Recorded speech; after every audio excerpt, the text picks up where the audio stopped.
Согласно преданиям, предки башкир пришли на Южный Урал, следуя за вожаком волчьей стаи.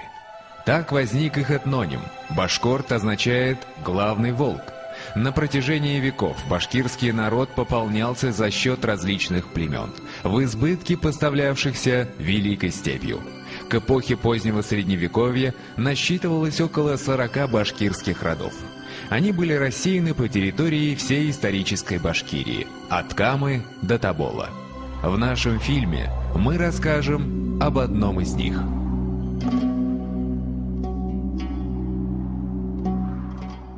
Западная часть Башкортостана несет на себе печать сложнейших этногенетических процессов, протекавших здесь, начиная с эпохи раннего Средневековья. Они внесли огромный вклад в формирование башкирского народа, поэтому западные башкиры имеют равноценный статус с восточными, как с точки зрения истории, так и с точки зрения этногенеза. Башкиры древнего рода кыргыз, чересполосно с другими башкирскими родами, проживают ныне в Краснокамском, Илишевском, Бакалинском, Шаранском, Туймазинском районах Республики Башкортостан. При слове «кыргыз» у большинства возникает ассоциация с современными кыргызами и Республикой Кыргызстан. Насколько обосновано такое сопоставление и какова история башкирских кыргызов? Обо всем этом вы узнаете из нашего фильма.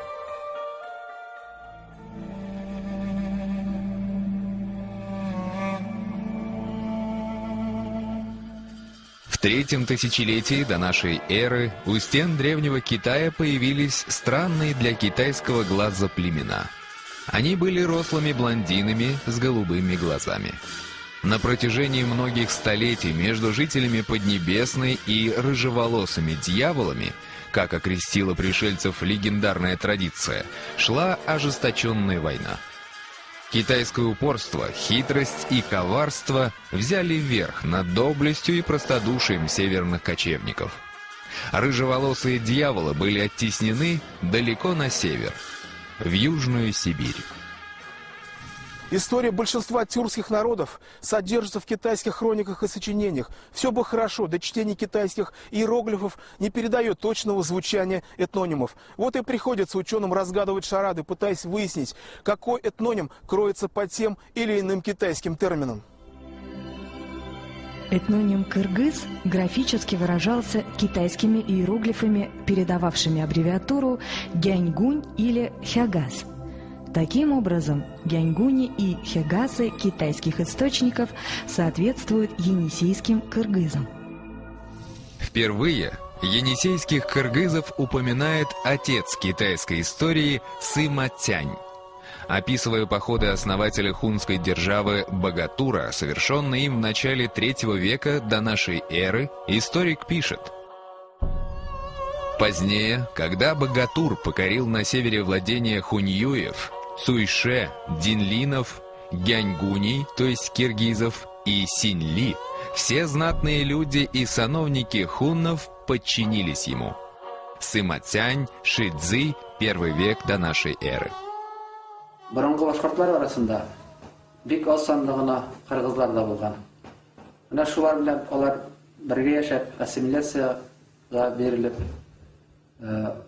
безнең аруның исеме Кыргыз булып киткән. Этнограф Кузиев Руденконың сүзләрен куәтләп, Кыргыз башкортларын борынгы Енисей токымнарын дип исәпләгән. Алар Енисей елгасының башланган урыннарында, ягъни әлеге Краснояр өлкәсенең көньягында, Минусин казанлыгында яшәгәннәр. Войдя в состав державы Хунну на правах федератов, кыргызы составляли ее западное крыло. Участвовали в походах и плавили отличную сталь для вооружения и доспехов хунских воинов. Пример кыргызов ярко иллюстрирует относительность физиометрических признаков человека перед фактором времени. Современные кыргызы являются преимущественно монголоидами, тогда как древние были ярко выраженными европеоидами. Вот как описывает их хроника эпохи династии Тан. Хагас есть древнее государство Гяньгунь. Владение Хагас некогда составляло западные пределы хуннов. Народонаселение простиралось до нескольких сот тысяч. Строевого войска 80 тысяч. Жители вообще рослые, с рыжими волосами, с румяным лицом и голубыми глазами. Черные волосы считались нехорошим признаком. Мужчины носили кольца в ушах. Они горды и стойкие. Храбрые из них татуируют руки себе, а женщины по выходе замуж татуируют себе шею. Любые сведения требуют сверки с независимыми от них источниками, дабы установить их аутентичность. Данные китайских хроник попробуем сравнить с арабо-персидскими сочинениями. Персидский автор Гордизи считал, что кыргызы происходят от славян. Признаки славянского происхождения еще заметны в наружности кыргызов, а именно красные волосы и белая кожа. Гордизи, Зайн аль-Ахбар, XI век.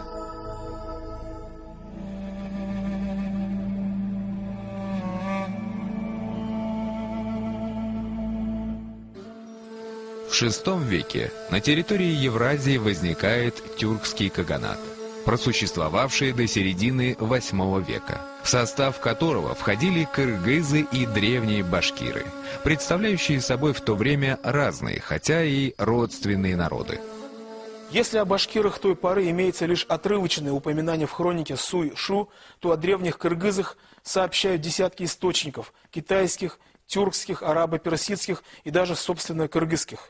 Древние кыргызы не были бесписьменным народом, о чем свидетельствуют многочисленные надписи в честь героев в долинах Енисея и его притоков. «Потомок барсов на земле людей. Я доблестью своей не насладился. Когда стрелял, то был героем я, когда приобретал, был сильным я.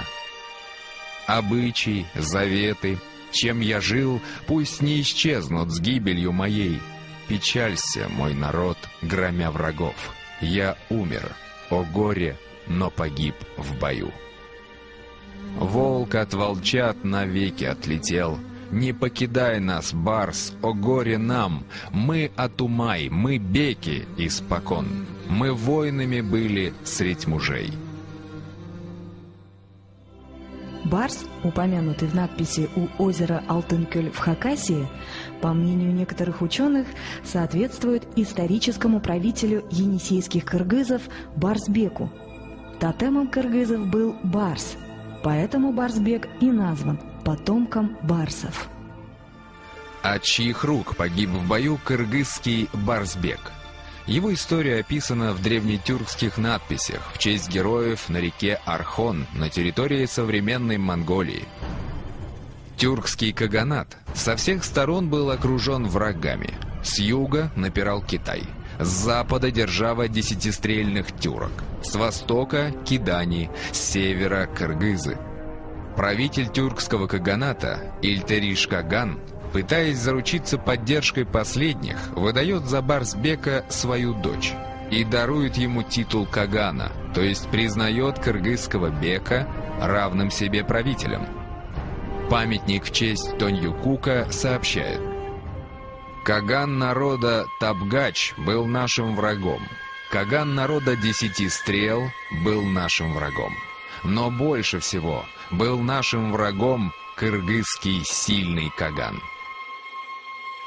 Выдающийся тюркский полководец Кюль-Тегин выступил против Барс-Кагана и разбил его в жестоком сражении. Хан кыргызов был убит, о чем и рассказывает надпись близ озера Алтын-Көл в Хакасии. Например, на территории нынешней Хакасии притоком Енисея вот как раз является река Базы. Там даже город есть в устье, Усть-Базинск. И вот несколько у нас гидронимов есть с названием Базы. По территории Илишевского района протекает Базы. Вот как раз есть другие реки, Туал-База, Яу-База и так далее. Гражданская война, вспыхнувшая в Каганате, вынудила башкир искать новые места для проживания. Они уходят на Южный Урал, где, покорив местные венгерские и сарматские племена, дают начало новой башкирской народности. Вскоре их примеру последуют и кыргызы, но до этого им пришлось пережить период собственного великодержавия.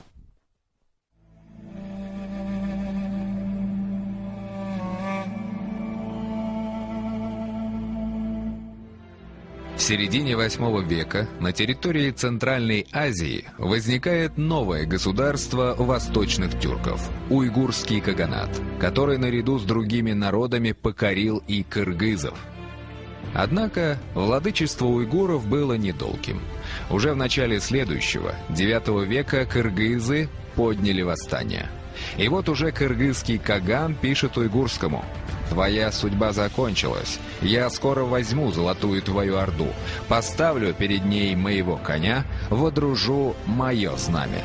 Если можешь со мной состязаться, приходи. Если не можешь, то скорее уходи». Война между уйгурским и кыргызским каганами продолжалась 20 лет. Наконец, в 840 году кыргызы внезапной атакой захватили столицу уйгурского каганата, город Каракорум, и разгромили остатки уйгурских войск. Начался период кыргызского великодержавия, эпоха кыргызского каганата.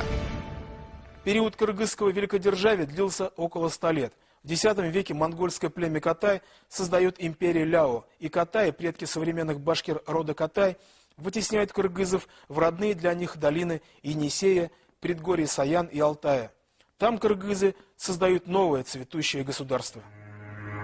На территории современных Тувы и Хакасии обнаружены развалины древних крепостей и городов. Одно из этих городищ, вероятно, когда-то было столицей кыргызского каганата, городом под названием Кемичкет. Кыргызский город Кемичкет упоминает персидское сочинение X века Худуд ал-Аллам. Кем – тюркское название Енисея. Кет или Кент – иранский термин, соответствующий русскому слову «город». Таким образом, название Кемичкет переводится как «город на Енисее». Кыргызы вели комплексное хозяйство. В отличие от других тюркских народов, у них было развитое земледелие. Хроника Таншу сообщает, что они сеяли проса, пшеницу и гималайский ячмень. Они пользовались не только сохами, но и сложными плугами с чугунными отвалами.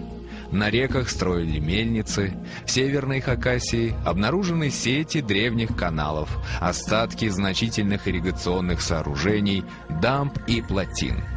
Простые люди жили в деревянных избах, покрытых древесной корой. Чиновники, торговцы и ремесленники жили в городах.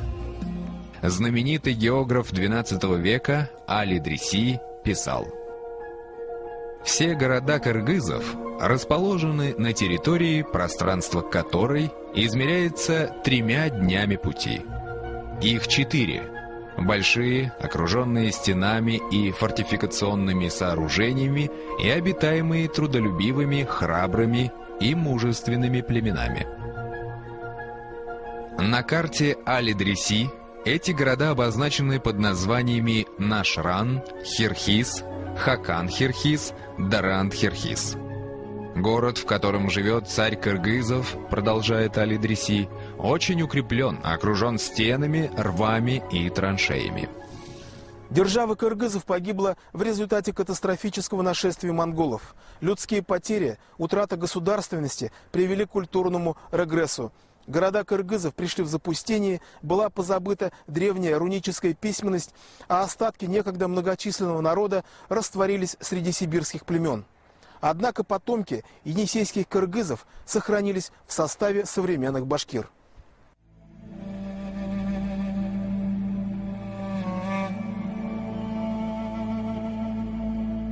Кыргызская держава имела тесные торговые и политические связи с арабским халифатом, Китаем, Тибетом, соседними тюркскими государствами и народами, в том числе и с южноуральскими башкирами. Персидский историк XI века Абу Саид Гордизи приводит интересные сведения о взаимоотношениях древних башкир и кыргызов. В IX-X веках Башкирия на правах вассального владения входила в состав хазарского каганата, со всеми вытекающими отсюда последствиями. Башкирский князь был на службе у своего сюзерена. Абу Саид Гордизи пишет: «Этот Башджурт был одним из хазарских вельмож и жил между владениями хазаров и киммаков с 2000 всадников. Хазарский хан отправил к Башджурту человека, требуя, чтобы он прогнал славянина.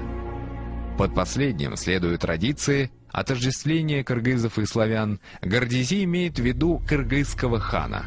Он, славянин, послал человека к Башджурту, заключил с ним дружбу и этим усилился. Тому племени, которое собралось около него, он дал имя Кыргыз». Как нам кажется, именно в этот период, то есть в IX или X веках, когда, по словам Гордизи, был заключен союз между башкирским и кыргызским предводителями, в Башкортостан переселяется группа енисейских кыргызов. Они расселяются на западе нашей республики и принимают участие в формировании башкирского народа.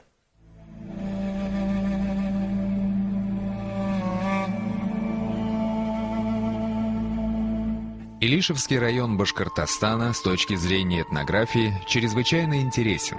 Его населяют потомки в основном двух башкирских родов – Елан и Кыргыз. Башкирские киргизы являются потомками древних енисейских киргизов. Киргизы разделились на несколько ветвей. Вот одна часть ушла на нынешние современные Киргизии, другая часть в составе других тюркских племен ушла на запад, на территорию Южного Урала. В 1913 году в журнале «Шура» было опубликовано старинное шежере башкир-кыргызцев, где их родоначальников показан Карку-Тата, в других вариантах Кандыр или Калдар-бей. Его сын Ахмед-бей, его сын Мухаммед-бей, его сын Джана-бей, его сын Кушук-бей, который уже жил в деревне Старокиргизово Илишевского района.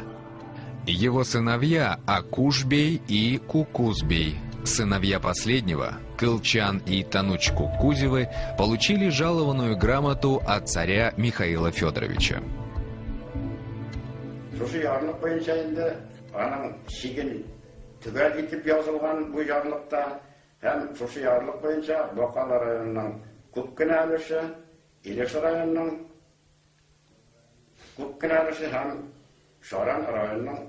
Көп өлеше кірі қырғыз болысына. Демек, бұл орынларда енді башқұртлашқан қырғыздар ешеген болып шыға. Мұнда енді ревизиялар бойынша есептелгенде 47 ауыл қырғыз қабилесіне кірген ауылдар бар. Разночтение родоначальника имени башкирских кыргызов Кандар или Калдар-бия вызвано особенностью арабской графики. Вот форма Калдар. А вот форма Калдар. Как говорится, найдите разницу. Тем не менее, есть больше оснований доверять форме Калдар. И вот почему.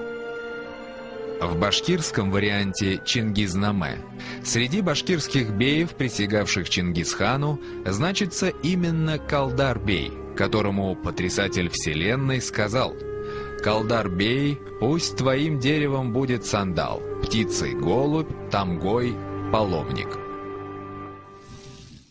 Мы находимся в селе Старокиргизово. Именно это село является одним из древних и коренных поселений башкир племени кыргыз.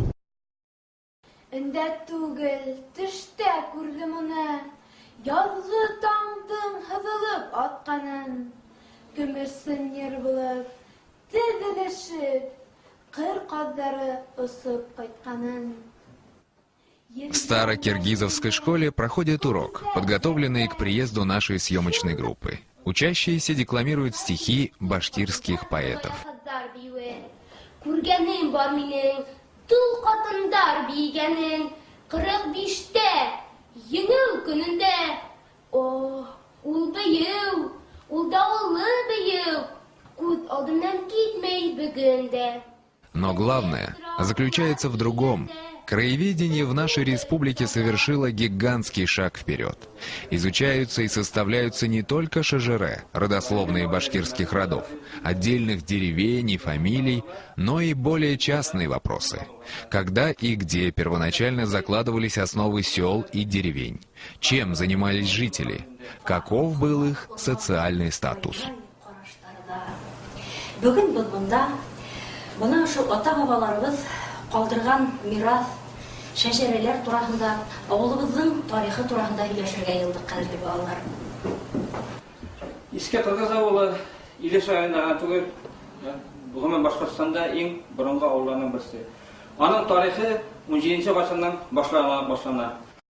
Вот население именно по левую сторону реки Менешты, Старомедведево я назвала, Новомедведево, Киргизово, это башкиры. Их называли особо башкирами или земельными башкирами, вотчинными башкирами, которые именно владели определенным количеством земель. Термин «асаба» происходит от арабского слова «асабия», что в переводе на русский означает «высокое сознание единства», «племенной дух», «патриотизм», «любовь ко всему родному». Асаба-башкиры – это башкиры-вотчинники, то есть землевладельцы, объединенные между собой общностью происхождения и социального статуса. История той части кыргызов, которая после падения кыргызского каганата вошла в состав башкир, мало известна. Есть разные мнения относительно времени их вхождения в состав башкирского народа. Кыргыз каганатыда болгон. 1209 жылына Шыңгыз хан тарафынан басып алынгач, бу кабилелер бираз калып, кайбир руларга бөлүнүп, кабилелер кашевниклар болуп кетип, Орта Азияга таба келелер. Кыпчак руларына ерип, Йылан, Панлы, Гәре, Каршын рулары кабилелер белән Бөгелмә калкулыгына киләләр.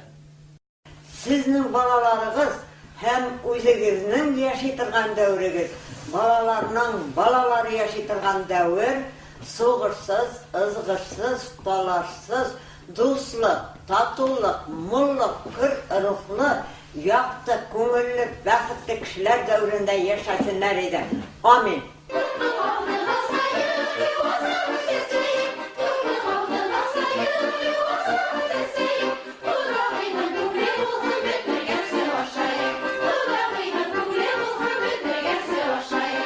В селе Куктау Илишевского района проходит праздник Шежере-Байрам. Это не просто составление генеалогического древа, но и в первую очередь установление истины относительно собственной этнической принадлежности.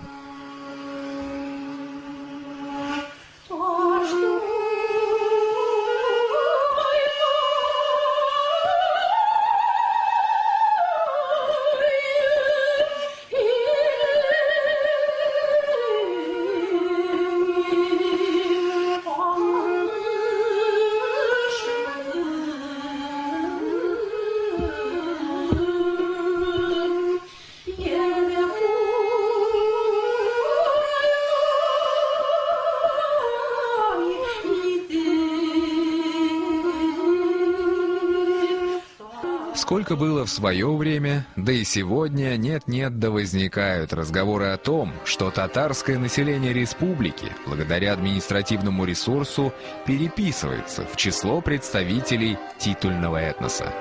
В беспочвенности этих измышлений убедились в первую очередь те, кого считали записанными башкирами.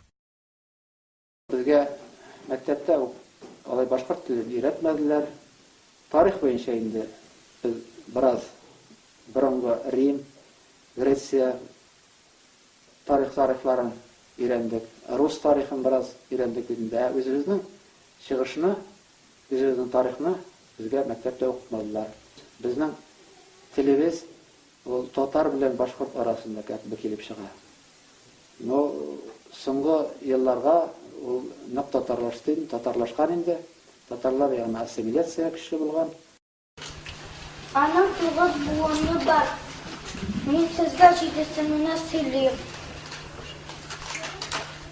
7-нчесенең беренчесе Габдрахман. Габдрахманның улы Сөлейман. Сөлейманның улы Габделгазиз. Менә Габделгазиздан безнең фамилияда чыккан Газизов. Менә безнең тирәдә инде чын башкорт телендә дә сөйләшмиләр. Һәм чын татар телендә дә түгел. Галимнәрдә фикер бар бит, галимнәрнең фикере көнбатыш башкортларының үзләренең диалектикасы бар дип. Безнең менә үзебезнең диалектика бар. Безгә башкача уку тимәде. Китаплар тоже бит инде татарча. Бу вопрос 20-нче елларда Башкириядә күтәрелгән булган, Башкортстанда, Уфада, республика күләмендә. Аны укытырга именно менә западный, северо-западный башкиры айрым диалект итеп алып, айрым китаплар чыгарып, айрым укытучылар укытып, шул тәртиптә укытырга дип уйлаганнар, ләкин ул тормышка ашмый калган. К башкирскому роду кыргыз относятся следующие селения: Мушта, Уртаул и Новотатышево Краснокамского района. В Илишевском районе это Старокиргизово, Старо- и Новомедведево, Старотатышево, Илишево, Исанбаево, Иштиряково, Старо- и Новокуктау, Карабашево, Урметово, Тупеево, Шаметово и Ябалаково.